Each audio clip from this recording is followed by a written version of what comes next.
Greetings and salutations, everyone. I hope everyone is still doing well. We're going to end the evening with a bonus upload. Before we get into it, a couple links. As you know, I rely on Patreon, PayPal, and the merch to help the channel to continue to grow and go. Links to Patreon and PayPal are in the description below. Merch displayed directly under the video. Also, Dogman Frightening Encounters Volume 1 through 3, the audiobook versions. They were written and researched by Tom Lyons, narrated and produced by me, Jeff Nadolny. Those audiobooks are available in Audible, Amazon, and iTunes, the links to which are also in the description as well. And finally, last but definitely not least, if you'd really like to help support this channel to continue to grow and go, simply subscribe. It doesn't cost you a cent. Click that like button. It takes half a second. If you don't want to miss out on any of the informative uploads I put out daily, click that bell icon and please leave a comment. Why? Well, because all of these things, they really do help this channel to continue to grow and go, and folks, they matter. Now, everyone, I have taken far too much of your time. Let's end this night with a bonus, shall we? Today's first encounter.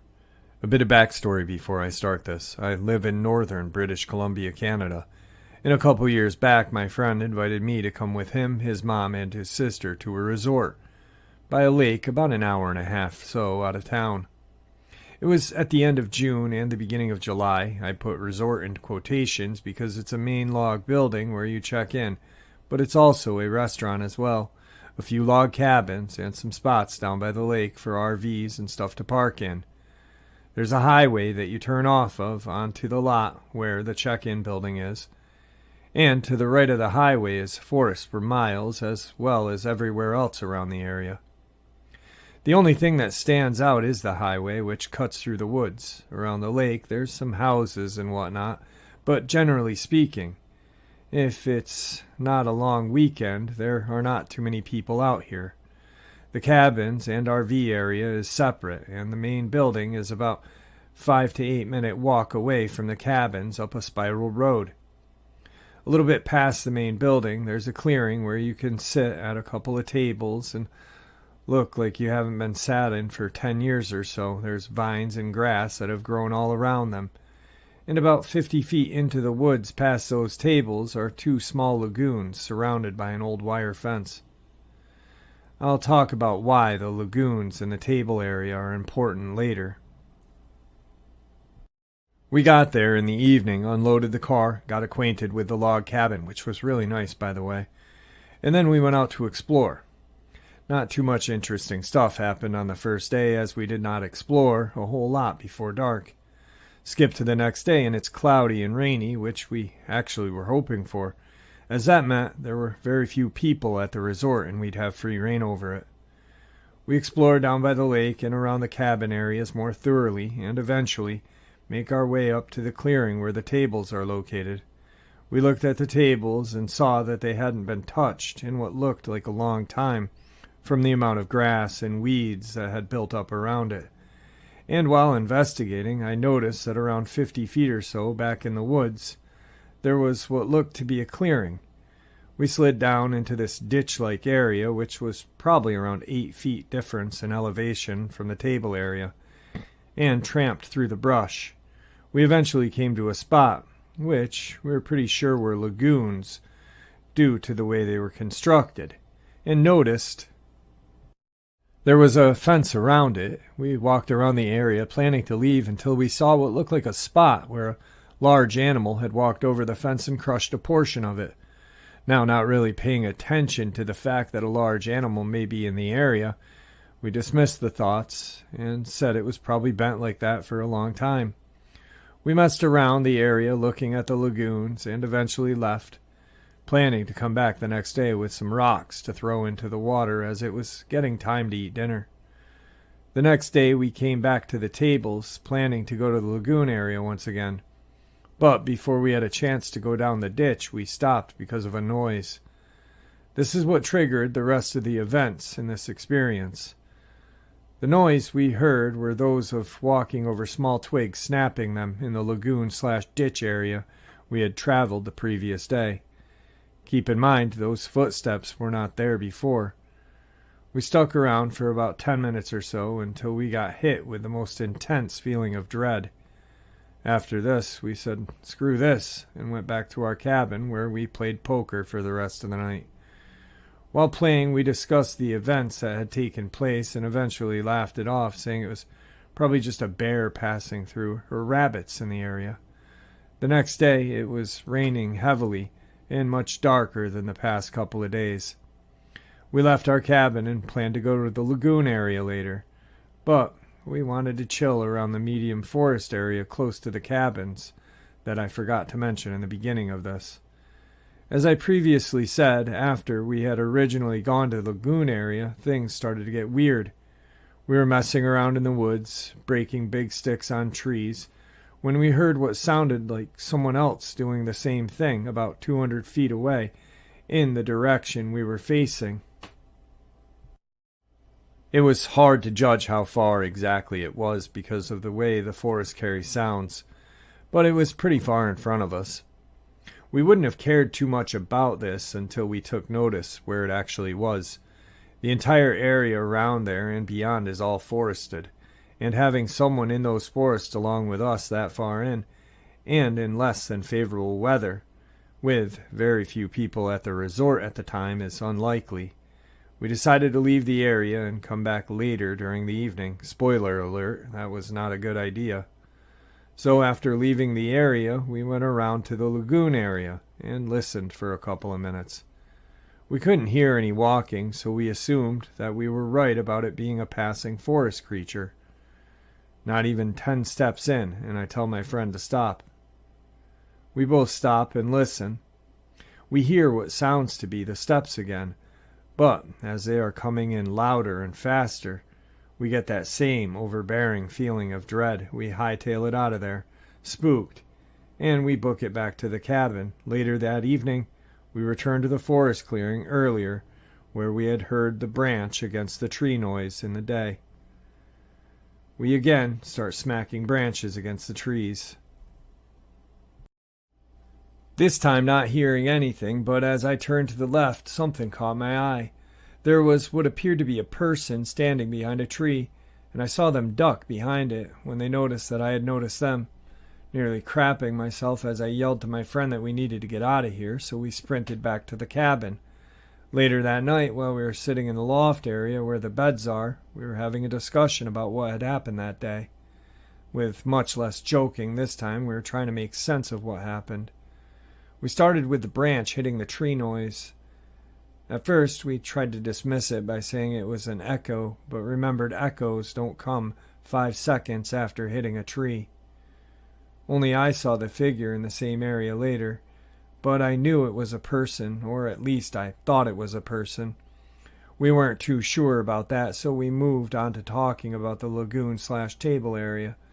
Nothing really too interesting came to the convo. We left the next day as our booking had ended. This isn't the end of the experience, however. We came back a year later around the same time, end of June, beginning of July. But we had brought another friend with us this time. We showed him around and briefed him about what happened the previous year, and he took it with a grain of salt, as any sane person would do.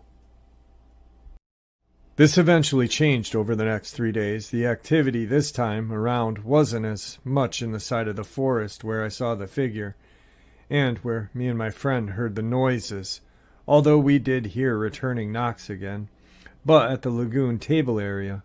I'll skip to the juicy part. So after showing our friend the lagoon area, we decided to enter it after not hearing any noises.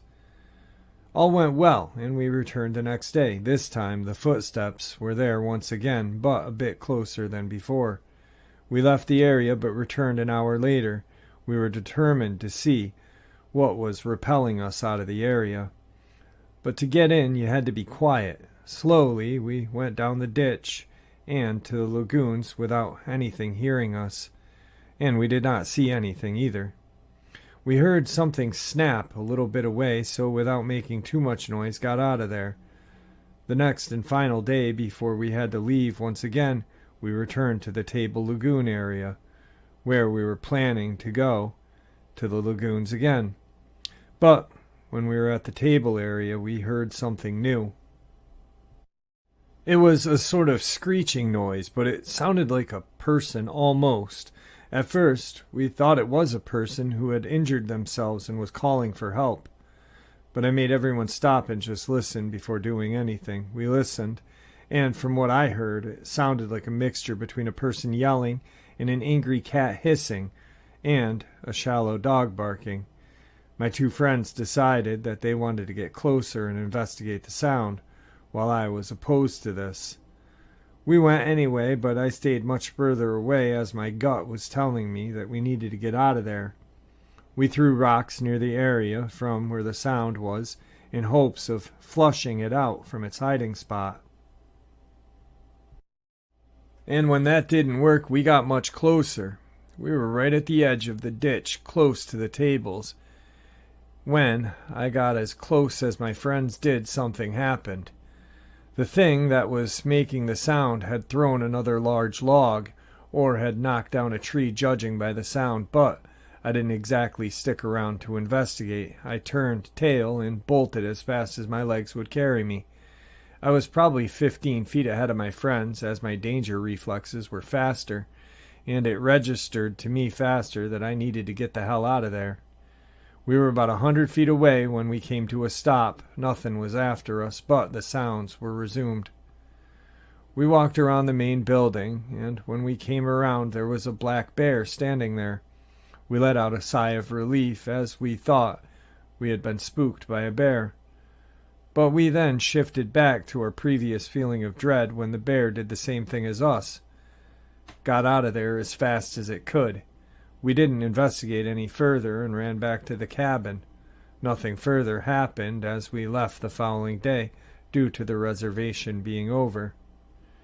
I might be going back this year, as it's approaching that same time. I don't know what the lagoon creature is, but I sure as hell know that it's not a bear.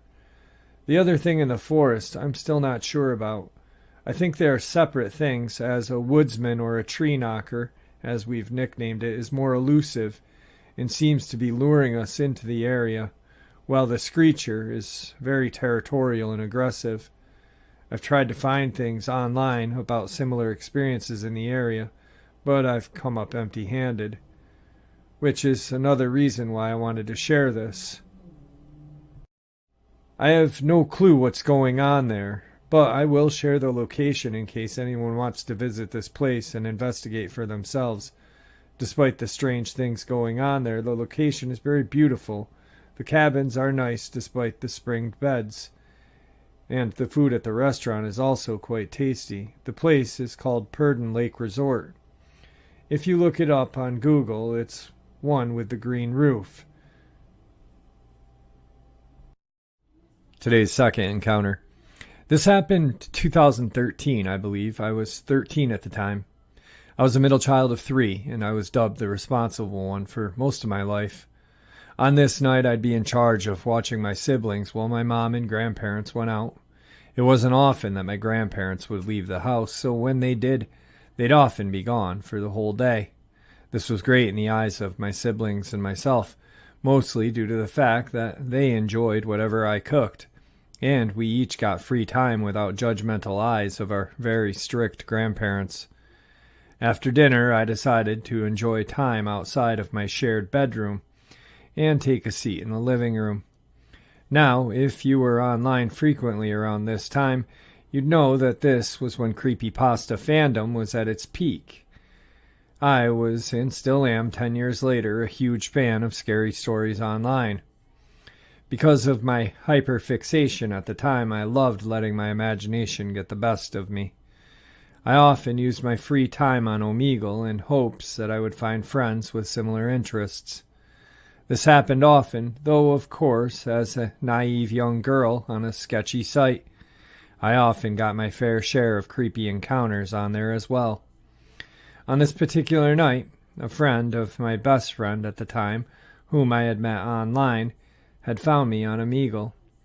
They knew it was me due to my screen name that I used for just about everything. However, I never formally spoke to this person. They were a little older and thought it'd be hilarious to scare me. They, along with our mutual friend behind the scenes, used personal information in a sort of glitched font through a text feature, effectively beginning to scare the crap out of me. Eventually, I'd had enough. I slammed my laptop shut and nervously shot my friend a message telling him about the encounter. He urged me not to panic too much, knowing it was truly nothing to worry about, but I remained on edge. So when my small, almost always silent dog, Abby, started barking viciously at the door, I immediately felt sweat on my palms and my heart raced. It was already pitch black outside. In the front yard there was a single streetlight across the street, and in the back we had about 2.5 acres of woodland. I attempted to comfort Abby, but she was the most terrified and on guard that I had ever seen her. Even to this day she never growled like that. I didn't know why, but I desperately wanted to know what was out there. I thought for sure I'd see a horrible creature or a person like described in Omegle chat before. They had described my house and my life, so surely it was them outside. I don't know why I opened the door. It wasn't even locked due to how low crime was.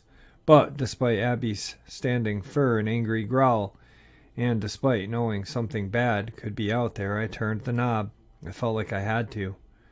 I gripped the old cold knob and opened the door quickly. At first there was nothing. I stepped onto our small porch, sighing in premature relief before I had heard a crunch.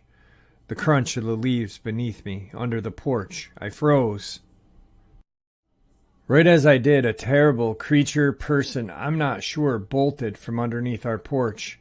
It looked exactly like that old classic photo of the Rake. If you don't know what I'm talking about, Google image the Rake. Imagine this, but much longer, lankier limbs, and the bones showed much more, like someone with severe anorexia, but running on all fours. From what I could see in the very little amount of lighting, it was completely hairless. Its limbs were long, and I could see they were sinewy, malnourished frame even as it ran. It ran so fast, I couldn't move, I couldn't scream. Not until Abby darted after the creature down the road. That's when I began to panic.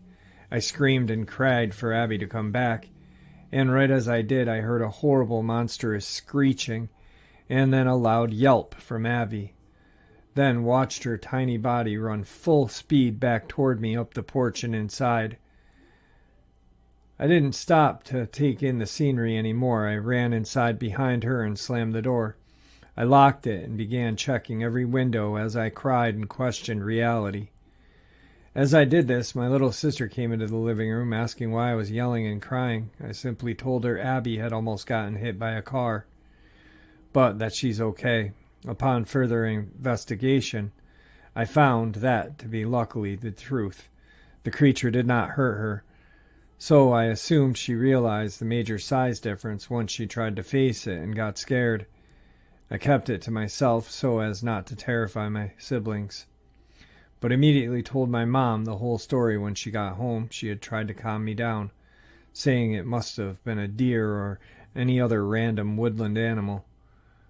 When I called my best friend, he felt responsible for my intense fear. As I cried into the phone, he told me about his friend trying to scare me. The friend even shot me a message to apologize profusely. However, I assured them that what they did was nothing compared to what I saw outside. I know what I saw that day, and I will always stand by it. Whatever was lurking under our porch looked deformed, non-human, and ran faster than anything I had ever seen. Whatever was under our porch has made me believe that anything can be possible.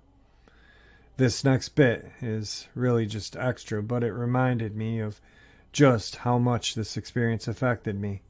I also believe whatever may be out there could come back. Just the other day, I let my current dog Daisy outside, It was extremely dark. Just like that night, as I let her out, something shot from under the porch and began to fight with her.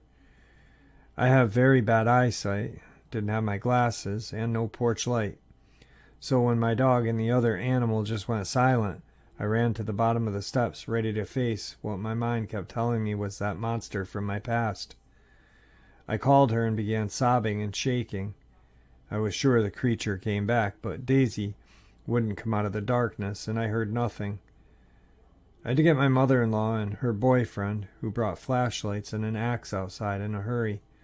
I told them that I thought it was another large dog, as to not seem unhinged.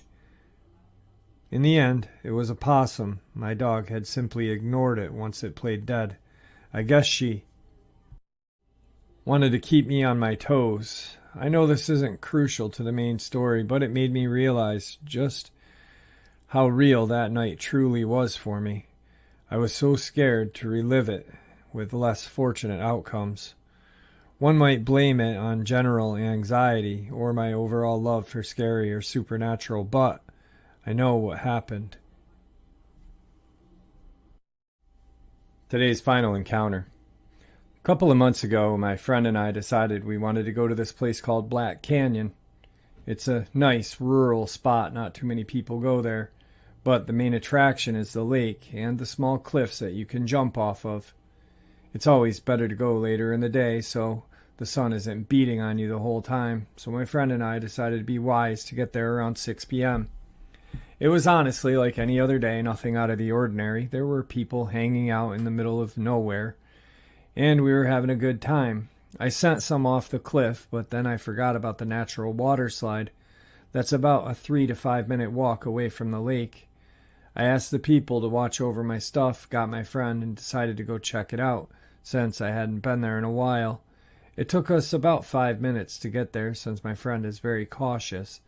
And looking at it now, if they hadn't been, I might have had a bad run-in with whatever the hell that was that we came into contact with. Right as we were about to go onto the slide, I heard an indescribable noise. The closest thing that I can describe it to is a demonic generator going off. It was certainly nothing I had ever heard before. In all honesty, I didn't believe what I was hearing at first, so I quickly turned to my friend and said, "Dude, did you just hear the same thing I did?" My friend turned and looked a little frightened and said, "Yeah." Neither of us could determine what it was, but that wasn't going to stop me from going down the slide. Yeah, that was a terrible decision.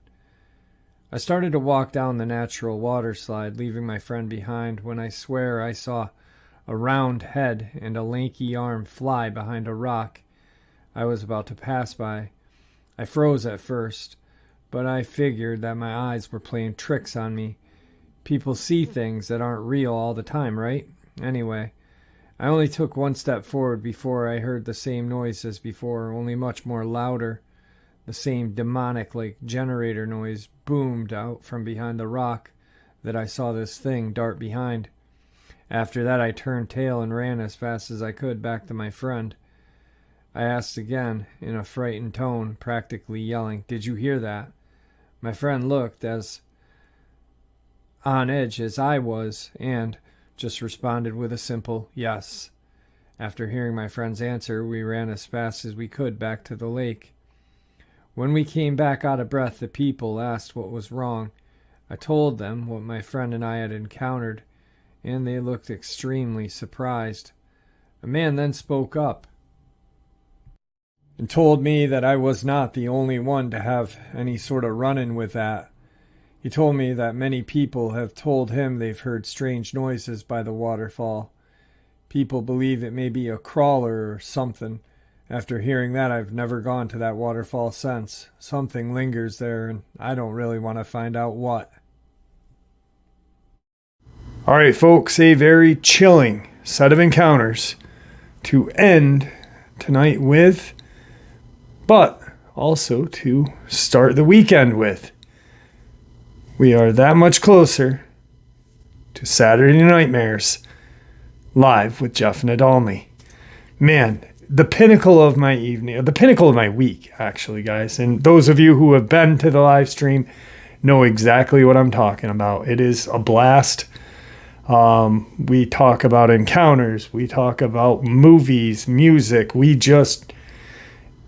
There is pretty much no rules. And it's a great way of meeting you guys and you guys meeting me. So with that, thank you for supporting this channel. You guys are awesome. Truly, truly have just made this channel what it is. So thank you. And with that, please stay safe, happy, healthy, and ever vigilant. Enjoying the wilderness, enjoying our woods is, it's something that we have always done and relish with family members. But these creatures are out there, so we have to keep an eye on our pets, our children, our loved ones. God bless everyone.